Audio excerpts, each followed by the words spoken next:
لا إله إلا الله.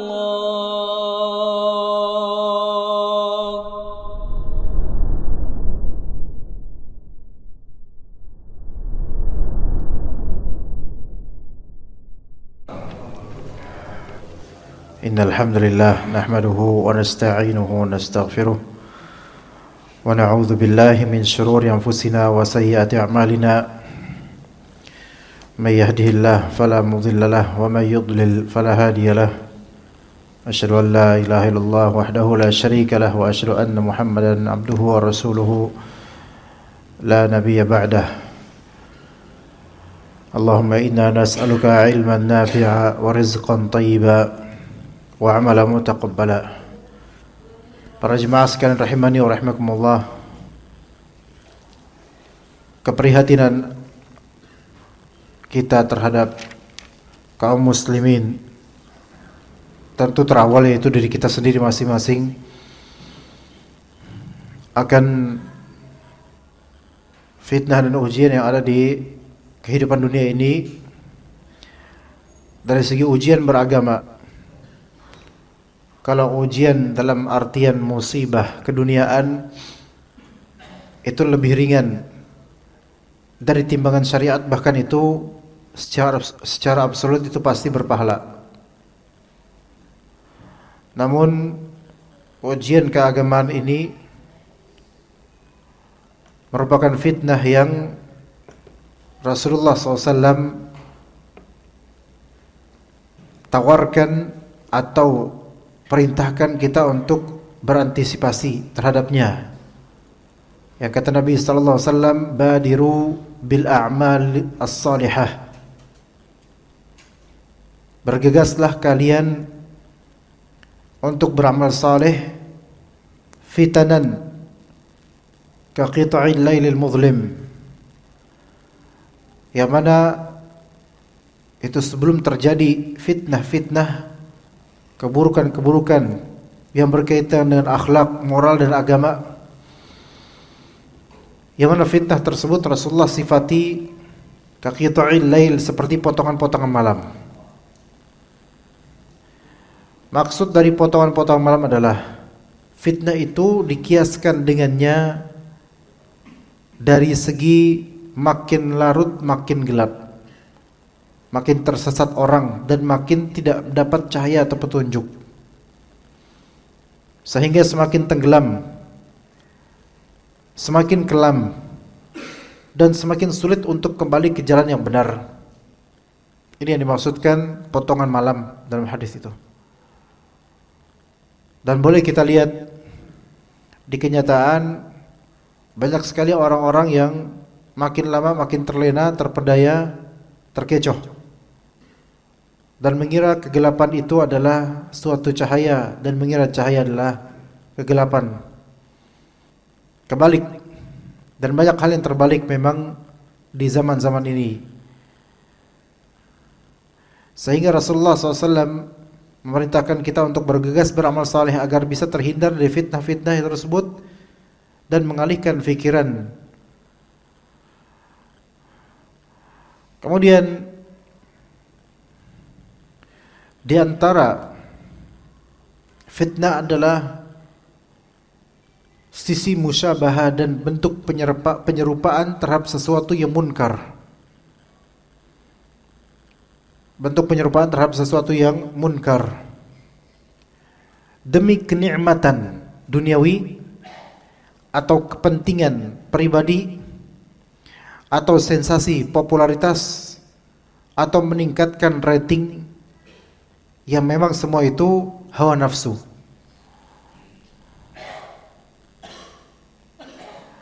Kita tahu sampai orang-orang tua saja pada asalnya tidak mau joget di publik dengan kewibawaan yang pada asalnya ada pada dirinya. Kemudian kenapa joget-joget? Demi meningkatkan rating, karena zaman sekarang banyak sekali Gen Z dan juga orang-orang semisal Gen Z mentalnya. dan gen alfa. Coba sekarang bapak-bapak ada nggak yang mau joget di pinggir jalan? Nggak ada, karena bapak veteran, ya. Udah tua, malu. Tapi sekarang kalau Anda mau melihat anak-anak telolet joget di jalanan, itu gen apa? Gen alfa. Kelahiran 2012 kemari. Jarang yang membahas hal ini, coba. Hal inilah yang bisa antum lihat di lapangan. Dan inilah yang sejujurnya merasakan qalbu Anda ketika Anda naik motor melihat anak-anak ini. Sekitar 3 atau 4 tahun lalu ketika booming atau viral telolet om, itu kita menganggapnya itu hanya kenakalan anak muda, nggak ada kerjaan, dah selesai sampai situ. Ada beberapa ikhwan yang sampai bertanya ke beberapa ustadz tentang fenomena ini di media sosial. Namun di media sosial juga ada beberapa ikhwan lainnya yang kemudian mempertanyakan, ngapain sampai om telolet aja perlu tanya ke ustadz. Anda pribadi membantah pertanyaan seperti ini. Justru mempertanyakan atau kenapa kok bisa ada fenomena om telolet om yang dianggap ketika itu booming, viral, dan dikira itu akan hilang begitu saja. Kita mempermasalahkan harusnya gitu jemaah. Karena ada beberapa sisi yang kalau dibiarkan ini kelihatan bibit. Kelihatan sekali bibit. Semua orang menganggap ini bagian ya namanya kehidupan jalanan. Ya biarin aja. Ya betul, biarin aja, kita bisa apa? Tetapi kaum muslimin itu harus diberikan bimbingan dan arahan bahwasanya ini merupakan bibit yang mana ada gambaran masa depan bagaimana nih anak-anak. Ya. Jangan kira ini remeh, Pak. Bis-bis kemudian yang mana telolet itu di bis tadinya sudah mulai redup. Bangkit lagi sekarang. Bahkan boleh dibilang bisa lebih parah daripada sebelumnya.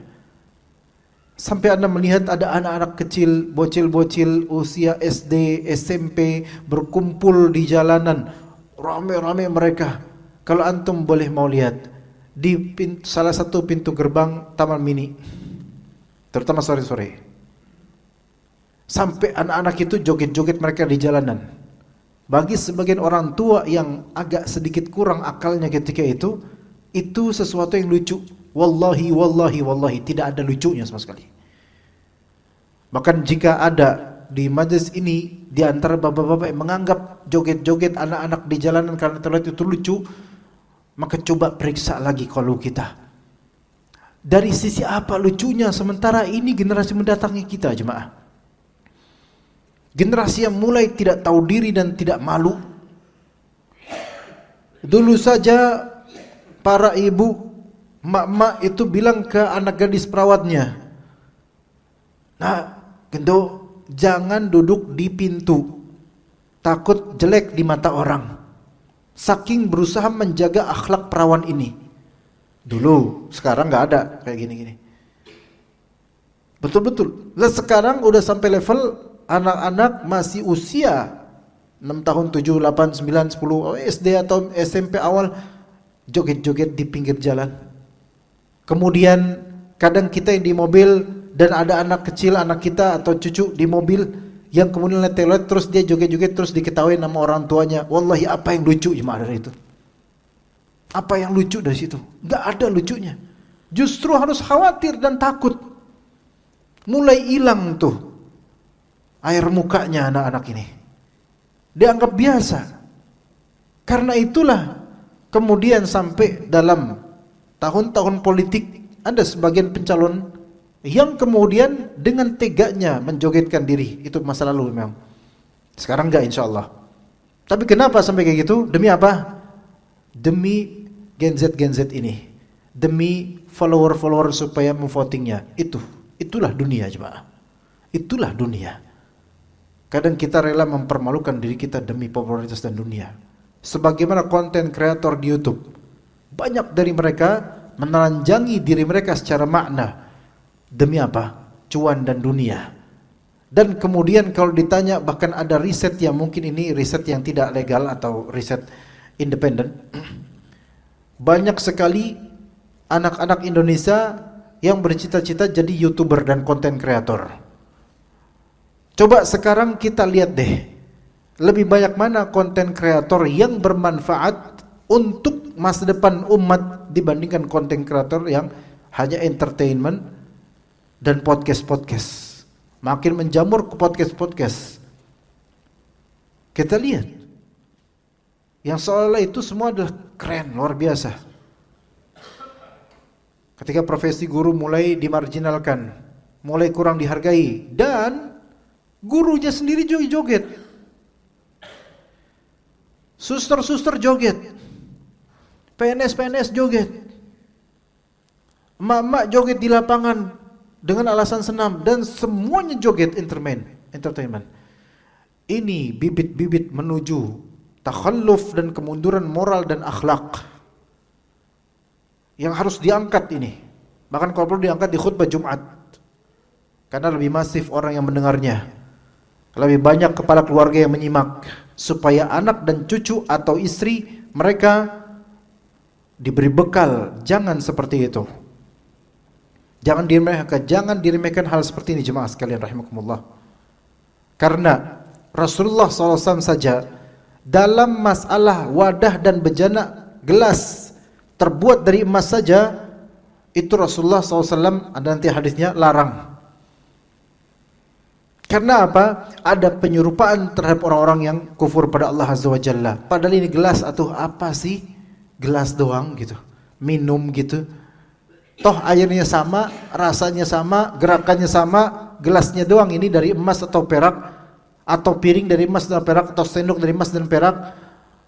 Kenapa harus dikait-kaitkan dengan orang-orang kafir? Iya, karena ada sisi tasyabbuh dan penyerupaan terhadap bagaimana orang-orang kafir, mungkin bukan hanya sekedar dari bendanya, tetapi ada makna, ada sesuatu yang bukan kebendaan, ada suatu sifat yang ada keserupaan, yaitu dari segi apa?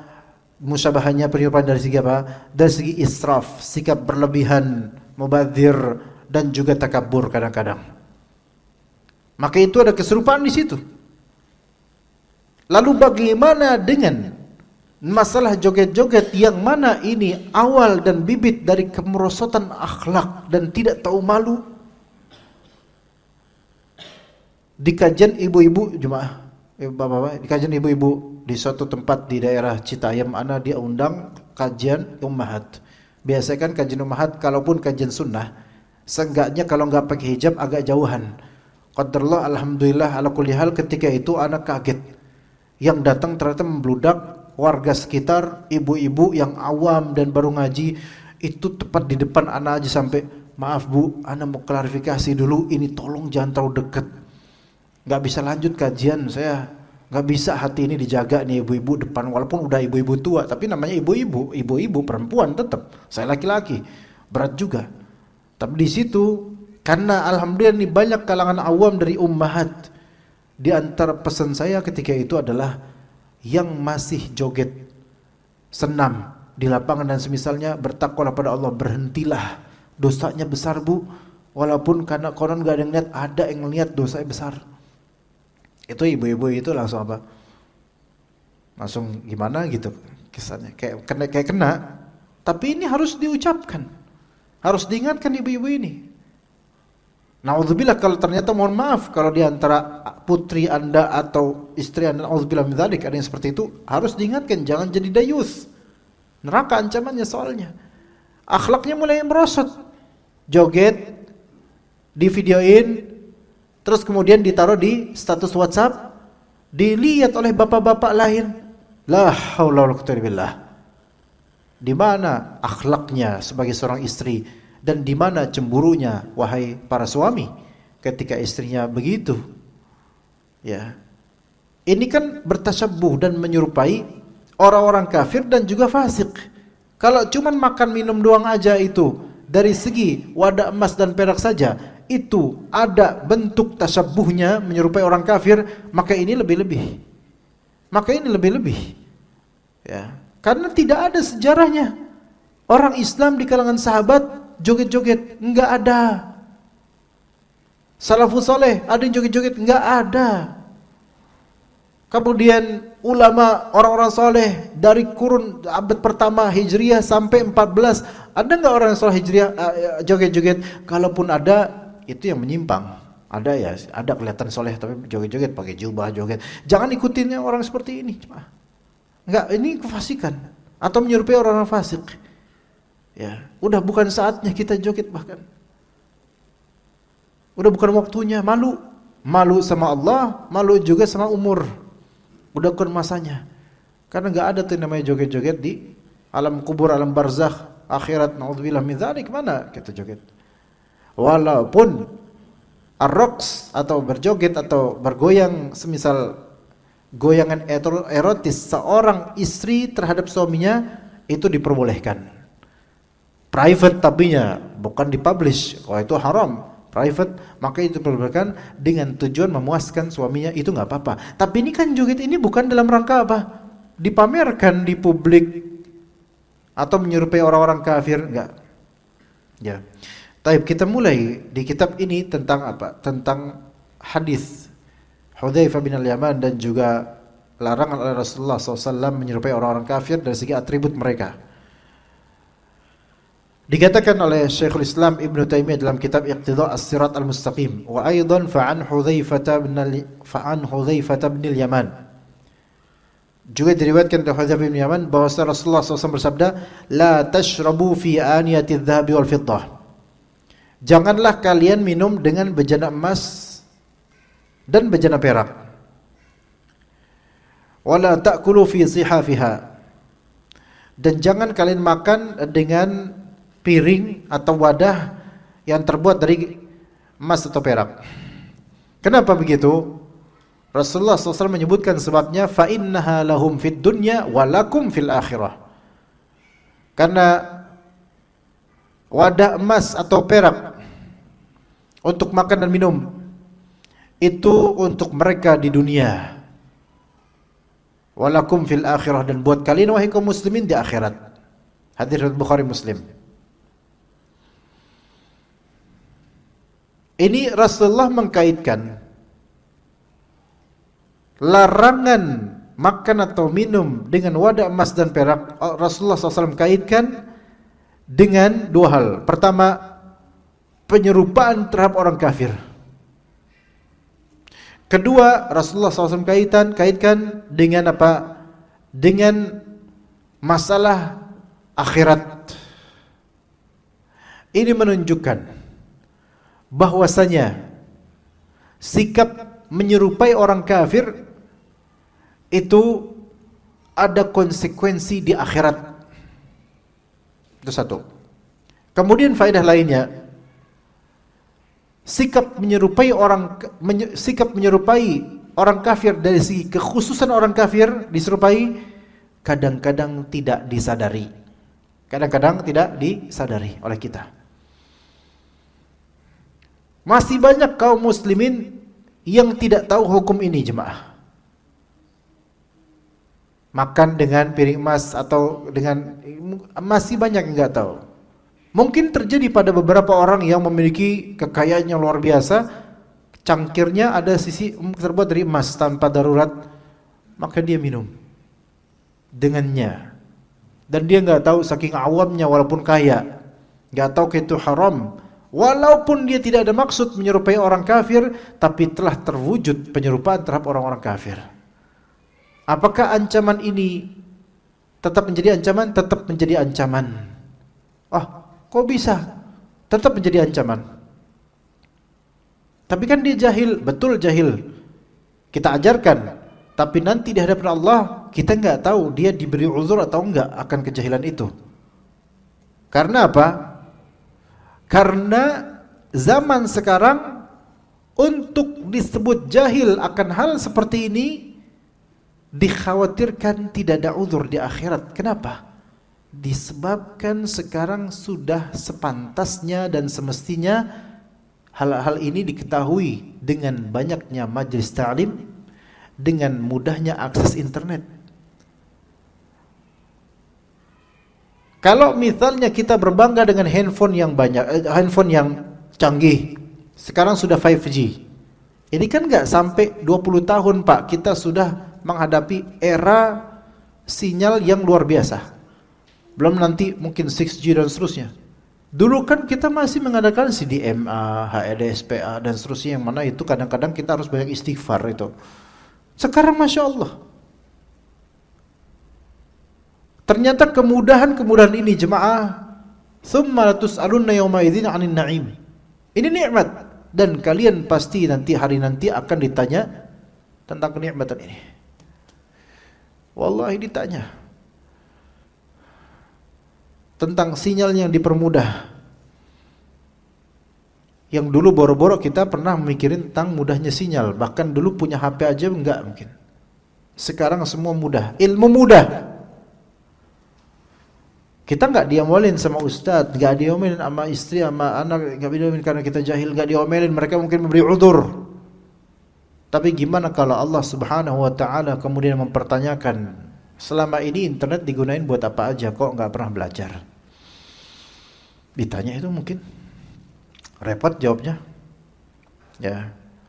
Karena hukum-hukum ini simple, mudah, hadisnya banyak dan dan di mana-mana banyak hadis yang bisa kita dapatkan. Ternyata kita lebih memilih grup-grup kelalaian di WhatsApp, media sosial, lebih kita prefer hal-hal yang sifatnya lalai. Teman-teman yang melalaikan YouTube kita tonton hal yang lalai selalu dan seterusnya, game dan seterusnya. Rasulullah SAW dan para sahabat suatu ketika kelaparan. Tiba-tiba ada seorang sahabat mentraktir makan di rumahnya, enak banget kan, lagi lapar dikasih makan ya enak pastinya. Maka makanlah mereka, Rasulullah dan para sahabat. Berkah alhamdulillah. Wah, udah kenyang, senang lah namanya tadi lapar, kemudian dikasih makan, kenyang, alhamdulillah senang. Maka maukah kalian aku beritahu sesuatu? Apa ya Rasulullah? Ketahuilah bahwa saya semua ini akan ditanya oleh Allah. Subhanallah. Antum makan, tadi lapar, beli nasi padang, makan lahap nikmat, dibungkus karena lebih banyak, gitu. Selesai. Alhamdulillah. Alhamdulillahilladzi at'amani hadza wa razaqani min ghairi haulin wala quwwah. Ternyata ini bakal ditanya di hari akhir. Makanya dalam salah satu kitab, ana lupa judulnya. Kitabnya judulnya Kisah-kisah Haru. Ya, kisah-kisah yang mengharukan. Ana lupa pustaka apa. Di buku ini hadis ini dicantumkan. Di antara kisah-kisah haru ada kisah ini. Kita pikir terharu apanya? Iya, terharu bikin sedih cuma. Karena nikmat-nikmat ini akan ditanya. Kenapa enggak tahu hukum ini? Kenapa enggak tahu hukum itu? Itu mungkin kita jawab, ya Allah, saya memang belum tahu ya Allah. Kenapa tidak mau belajar? Kenapa enggak mau ngaji? Ditanya tuh. Ya. Jadi masalah menyerupai orang kafir itu akan ada konsekuensi akhiratnya. Kemudian wa'an Jubair bin Nufair an Abdullah bin Amr dari Abdullah bin Amr, beliau berkata, ra'a Rasulullah sallallahu alaihi wasallam alayya thawbain mu'asfaraini. Rasulullah pernah melihat saya, yaitu Abdullah bin Amr pernah melihat saya mengenakan dua pakaian yang dicelup dengan asfar.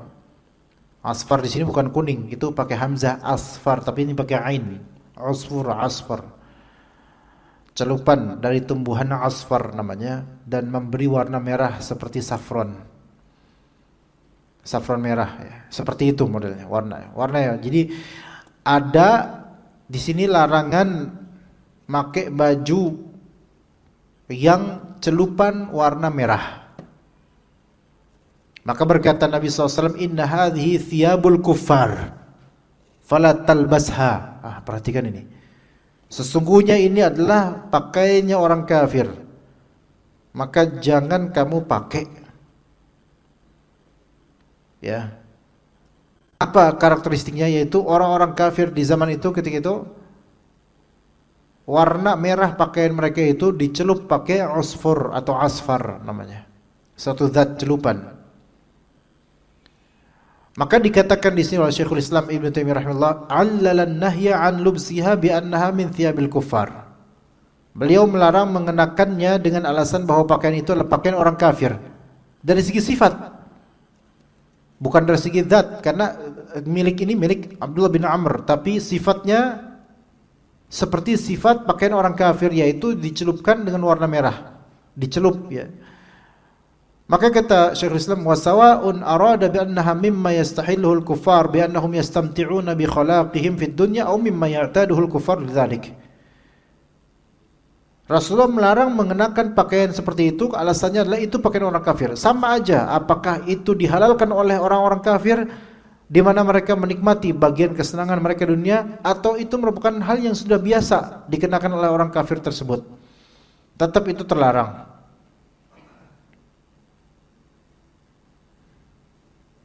Maka di sini pakaian pun yang menjadi karakter dan khas orang kafir di pakaian tersebut haram dipakai. Ya seperti baju bola yang memang ada nama orang kafirnya. Malah ini lebih jelas lagi. Udah nggak ada keraguan ini malah. Lah kalau cuma warna merah, pakaian celupan warna merah saja, Rasulullah larang, padahal itu punyanya Abdullah bin Amr secara pribadi dan itu hanya dari segi sifat pencelupan saja warna merah. Dilarang kok. Apalagi jelas-jelas ada nama orang kafir. Atau jelas-jelas ada logo setannya di logo sininya. Subhanallah. Pertanyaan coba sekalian pakai logika coba. Kalau misalnya kita netral antar ormas Islam, kita bukan NU, bukan Muhammadiyah, bukan Persis, bukan Al-Irsyad, bukan ini, bukan itu. Oke, netral. Jemaah Masjid Baitur Rahman MRC. Oke. Antum mau enggak Pak? Sekali-kali lah antum pakai baju partai Islam. Antum mau enggak sekali-kali antum pakai baju ormas fulan? Terus habis itu jalan ke depan. Orang bakal ngeliat antum seperti, oh ini dari ormas fulan. Oh ini orang partai ini. Oh dulu nyoblos nomor ini berarti. Rela nggak antum? Pasti nggak mau, ada yakin. Apalagi kalau ternyata yang antum pakai itu berlawanan dengan ideologi antum misalnya, dari segi akidah misalnya, itu aja nggak mau. Lah ini malah pakai baju bola yang di situ jelas ada nama orang kafir, padahal ini yang tadi pakai baju ormas Islam yang bukan ormas antum misalnya, itu antum nggak mau. Tapi pakai baju orang yang jelas ada nama orang kafir, mau. Kan kebalik. Ya. Kok sama orang kafir kita pakai baju yang ada namanya enggak sungkan, kita pakai baju ormas Islam atau partai Islam, gengsi, tengsin, sungkan, enggak mau. Anak pribadi enggak pakai semuanya. Cuman maksudnya di sini adalah coba pakai logika. Kita kadang-kadang ya itu, pakai baju yang ciri khas orang kafir malah mau. Tapi pakai baju yang itu saudara kita, walaupun kita nggak seideologi persis dengan mereka, nggak mau. Ada kesalahan di sini berarti. Tapi insya Allah bapak-bapak sekalian nggak pakai baju bola seperti itu insya Allah. Kalaupun pakai dan tidak tahu atau tidak nomor punggung dan itu hanya baju bola dan nggak tahu nih bola apa, nggak mikirin bola apa, itu mungkin masih dibolehkan atau dimaafkan. Karena apa? Karena dia tidak haram secara zat, tapi haram secara sifat. Karena baju tidak haram gitu loh. Selama bukan dari sutra nggak haram. Tapi ada sifat yang membuatnya haram dipakai bagi orang yang memahaminya, bahwa saya ini ciri khas orang kafir, atau jika memang diketahui oleh siapapun ini adalah ciri khas orang yang kafir. Ya, begitu. Adapun kalau sebatas berlogo atau merek milik orang kafir, maka selama itu bukan nama Tuhan atau nama identitas kufur, maka itu tidak masalah. Untuk pakai misal Adidas atau apa dan seterusnya, tidak masalah. Tapi jika dikhawatirkan ada lafal namanya ini dikenal oleh orang-orang ini adalah identik dengan kafir, tertulis gitu namanya, maka hindari. Ya. ada brand fashion designer, kita tahu ada namanya Dior. Kalau pakai nama Dior doang, baca Dior, ya tulisannya gitu ya. Itu kan ada Christian sebenarnya, Christian Dior. Kalau ada tulisan Christian Dior, ya ini hindari, jelas. Karena apa? Christian. Mana 3 orang Muslim pakai Christian? Ya. Tapi kok Dior doang, tidak masalah, fadl. Selama bukan bajakan. Masalahnya kebanyakan bajakan. Ibu-ibu beli di online shop, di marketplace atau di PGC Grocery Cilitan, beli daster Christian Dior. Harganya berapa, Bu? 40.000. 40.000. Daster bajakan, namanya tuh menjamak banyak dosa itu. Dosa pertama adalah yaitu pakai baju yang di situ ada lafal atau label yang menunjukkan kekufuran asalnya. Christian. Coba antum pakai baju Pak Yahudi, pasti nggak mau. Lah ini kok Kristen mau? Kan aneh. Christian. Itu satu dosanya. Dosa kedua yaitu membeli produk yang palsu. Kayak gitu. Jadi semua ini ada hukumnya, Pak. Oke.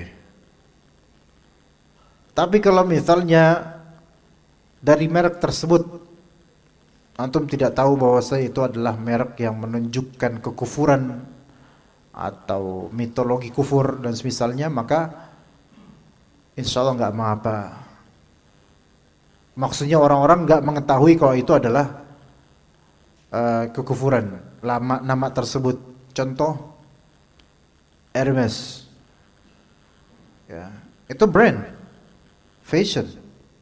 Dia menerbitkan tas, menerbitkan parfum, menerbitkan ini itu dan seterusnya, pakaian. Coba antum search aja, Pak. Hermes itu sebenarnya apa hakikatnya? Tulisannya Hermes, gitu. Nama apa gitu loh. Ya.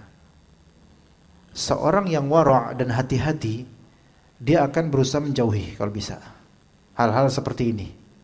Ya, coba lebih exact kita lihat.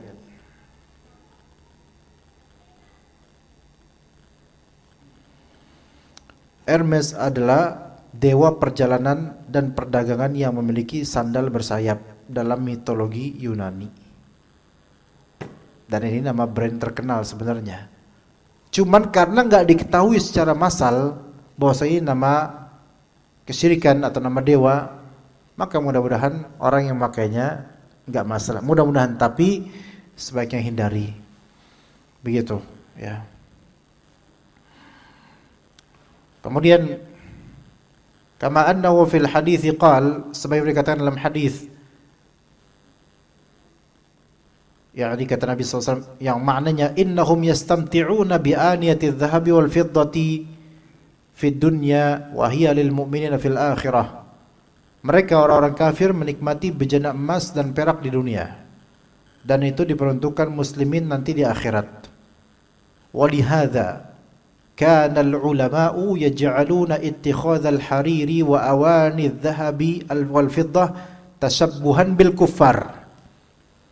Oleh karena itu, para ulama menjadikan tindakan memakai sutra dan bejana emas perak sebagai tasyabbuh dengan kaum kafir. Itu ulama mengatakan laki-laki yang pakai sutra pakaiannya, sutra murni dari ulat marbeh,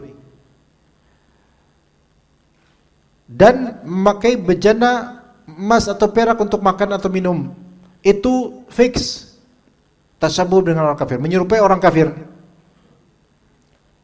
Persis menyerupai orang kafir.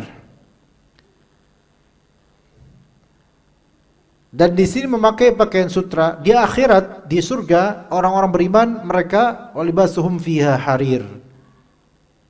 Pakaian mereka adalah sutra. Itu pakaian akhiratnya kaum mukminin dan semoga kita termasuk mereka. Tapi di dunia ini orang-orang kafir menghalalkannya. untuk laki-laki. Ya. Sama seperti wadah emas dan perak. Orang-orang kafir menghalalkannya untuk diri mereka, namun Islam haram untuk makan dengan wadah emas dan perak. Dan di antara mutasyabihat yang terjadi pula jemaah, kita insyaallah nanti akan teruskan setelah adzan tentang masalah al-harir sutra nih insyaallah. Ya. Ya, kita tahu bahwasanya syaitan itu akan berusaha menghalangi orang yang menuju Allah. Jika orang itu tidak bisa dihalangi dari segi perjalanan, maka ada sisi lain yang berusaha dialihkan oleh syaitan agar orang ini tetap nggak sampai. Dan di antara yang menjadi syubhat di Indonesia ini adalah masalah sarung sutra, jemaah. Sarung sutra ini imma dia masuk ke dalam bab adat di beberapa daerah. Di antara daerah Sulawesi terutama. Dan di beberapa daerah seperti daerah-daerah Melayu atau Sumatera dengan teknik songket dan kadang-kadang dibalut dengan kain sutra atau memang bahan dasarnya sutra. Ala kulli hal. Kalau itu adalah semacam songket atau untuk sebagai perhiasan ketika lebaran dan seterusnya, tetap dosa dipakai oleh laki-laki kalau itu sutra murni. Muskilahnya lebih besar adalah ketika itu dijadikan sebagai sarung yang dipakai untuk sholat dan kerap kali menjadi simbol kebahagiaan, kemenangan habis puasa Ramadan atau kemewahan, kekayaan, bahkan dan ini yang populer dulu sebagai simbol strata kekiaian atau keustadzan seseorang. Hal ini memang sudah mulai terkikis jemaah. Beneran, karena tapi ini suatu histori dan ada sisi religiusitas yang alhamdulillah kita ambil faedah di sini dengan kenyataan takdir Allah Azza wa Jalla. Tahun era 80, 90 dan 2000-an sampai 2010-an merupakan suatu tradisi di kalangan santri dan juga kaum muslimin tapi versi golongan sebelah, bahwasanya karena mereka tradisi sarungan, sarung atau brand tertentu dengan harga tertentu itu menjadi ciri khas tersendiri dan kelas tersendiri. Maka ada sarung-sarung yang hanya biasa dipakai oleh kiai, yang harganya bisa jutaan, dan itulah sarung sutra kata mereka.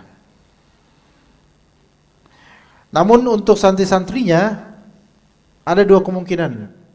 Imma pakai sarung sutra Samarinda yang ada tulisan belakang Sutra Samarinda yang versi KW, versi tidak asli, tapi motifnya megah seperti sarung sutra mewah. Cuman dia bahannya bahan polister panas.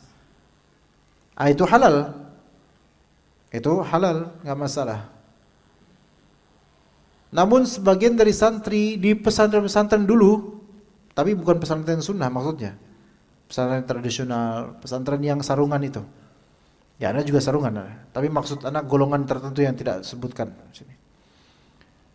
Itu banyak santri dikasih uang saku oleh orang tuanya, rela menabung berbulan-bulan demi apa? Demi nanti pas Ramadan mau lebaran udah bisa beli sarung sutra. Ya, cita-cita gitu. Jadi nggak beli kitab. Dan ilmu yang mereka pelajari pesantren, ilmu-ilmu kitab yang mana itu hanya belum tentu paham. Yang penting bahasa Arab, yang penting paham nahwu sorof selesai. Fikihnya itu kadang-kadang nggak paham banget. Yang penting nahwu sorof, nahwu bahasa Arab untuk unggul tuh. Hafalan ajrumiyah, hafalan alfiyah, hafalan ini, tapi paham agamanya itu sebenarnya enggak begitu. Ya. Namun dicontohkan oleh kiai-kiai mereka dan ustaz-ustaz besar mereka, yaitu apa? Sarungnya seperti itu. Logonya kelihatan, dan supaya mewah dan seterusnya. Akhirnya santri-santri pada mulai ikutan. Mereka bercita pengen seperti kiai ini, bukan dari ilmunya yang tinggi. Kalaupun dari ilmu yang tinggi, yaitu ilmu yang sifatnya ilmu hikmah atau kesaktian, itu baru mereka pengen. Dan penampilan sarungnya seperti kiai, itu yang mereka suka. Esensi agamanya hilang tuh. Agamanya hilang, Pak. Kebalikan dengan dakwah sunnah, alhamdulillah, beda, kebalik. Yang mana esensinya antum hadir di kajian adalah paham, tambah iman, beramal, itu. Enggak peduli ustadznya mau pakai sarung kek, baju berapa harganya kek, mau kayak gimana, itu urusan bukan esensial dalam menuntut ilmu. Berbalik nih. Ya, ketiga itu seperti itu. Akhirnya sering pakai sarung sutra. Ya mereka sebut sarung sutra ya, walaupun kalau kita tabayun lagi apakah benar murni 100% atau gimana, wallahu alam. Tapi anggaplah itu haram. Nah, kemudian produsen ini yang memproduksi, kita nggak sebut namanya, sarung sutra ini yang kelasnya tinggi, itu memang berasal dari kalangan santri-santri, ya maksudnya kalangan maksudnya orang-orang mereka lah gitu. Nah, ada kemudian ada ormas lain, orang-orang ormas lain, bukan ormas ini, yang kemudian mengkritik dan mempertanyakan, kok kalian narbitin sarung sutra padahal kalian tahu ini haram, gitu. Gak, ini sejarah yang mungkin gak pernah antum dengar, Pak, tapi ana mempelajari ini. Ya, padahal ini haram. Ini nama ormasnya M. Ya, orang-orang ormas ini. Ini kan haram karena orang-orang ormas ini mereka tekstual sesuai dengan bagaimana dalil gitu. Maka yang ini kemudian berkila, enggak, kita mengikuti mazhab Syafi'i yang kalau kadar sutranya 50-50 itu masih boleh. Dan memang benar dalam mazhab Syafi'i jika kadarnya di 50-50 masih boleh. Ini benar. Maksudnya benar mazhab Syafi'i bilang gitu. Adapun benar atau enggaknya mereka ngomong gitu, benar apa enggak itu wallahu alam. Apakah itu cuma klaim doang? Tak, karena dalam labelingnya sutra span silk ya 210/2 atau semisal itu. Dan di dunia perdagangan mereka bilangnya ini full sutra. Full sutra berarti kan full gitu loh. Tapi ketika ditekan mereka ngakunya enggak kok 50-50, ini enggak tahu yang mana yang benar. Itu yang terjadi dulu tuh kayak itu. Makanya akhirnya mereka ini produsen yang masyhur ini, antum enggak tahu, antum pasti tahu namanya. Ya, menerbitkan kemudian sarung mercerized, katun mercerized. Untuk apa? Menjawab kritikan dan juga keinginan dari orang-orang ormas sebelah yang mereka itu enggak mau pakai sarung sutra. Syubhat. Diterbitkanlah sarung katun mercerized. Katun tapi diperhalus dengan bagus banget. Nah, akhirnya udah laku. Kemudian di tahun-tahun 2015 kemari, sarung sutra murni discontinued. Tidak diteruskan penerbitannya. Ya karena faktor ekonomi. Kadang-kadang ternyata krisis ekonomi ada berkahnya. Yang tadi subhat dihindari, yang tadi haram menjadi ambil yang halal aja. Itu. Ya. Nah, yang Anda inginkan di sini adalah alhamdulillah yang dulunya getol pengen pakai sarung sutra apa asli, sarung sutra murni, sarung Bugis yang versi sutra misalnya. Pengen pakai itu karena itu menunjukkan strata kekiaian atau ekonominya gitu loh. Itu mulai pudar, mulai punah. Jadi syaitan nyari cara lain tuh untuk bisa membuat orang-orang enggak fokus di agamanya. Sekarang gimana? Antum sholat, tapi pakaian pakai yang diharamkan. Dosa. Dan ulama berbeda pendapat mengenai keabsahan sholat orang ini. Ini ada pembahasan lagi jemaah sekalian. di kitab-kitabnya Syekh As-Sa'di rahimahullah, baik Manhajus Salikin atau lainnya, dibahas oleh ulama, jika seorang pria salat memakai pakaian sutra dan dia nggak pakai dalaman celana pendek, apakah sah salatnya? Khilaf di antara ulama, gitu. Ya, khilaf di antara ulama. Sama ketika seseorang dia pakai celana curian dan dia nggak pakai celana pendek di dalamnya, apakah sah salatnya? Khilaf di antara ulama. Ada yang bilang nggak sah, ada yang bilang sah. Loh kok bisa gitu? Iya, karena dia memakai pakaian yang haram yang dalam syariat enggak dianggap dia pakai pakaian itu, sehingga tinggal dalamannya. Ternyata enggak pakai dalaman, berarti dia enggak apa? Buka aurat. Itu ada pertimbangan ulama seperti itu. Pembahasan ini tuh bergulir di antara ulama-ulama fikih, jemaah sekalian. Ilmu ini luas banget, jemaah. Maka beruntung kalau misalnya kita belajar, nuntut ilmu untuk diamalkan dan difahami, diamalkan. Hal-hal yang tadi Anda sebutkan dari history itu kita pelajari ibrahnya saja. Bahwasanya ada kalanya syaitan itu sangat suka untuk menghalangi seseorang dari keabsahan ibadah. Bahkan sampai level ustadz, kiai dan syekh mungkin dan seterusnya, yang demi pamer atau demi strata dan status sosialnya maka rela melakukan hal yang haram, kemudian jadi syubhat, kemudian ditakwil-takwil dan dipoles-poles supaya dianggap benar. Ini terjadi. Ini sejarah di antara sejarah sarung, ya. Fenomena seperti itu satu sampel.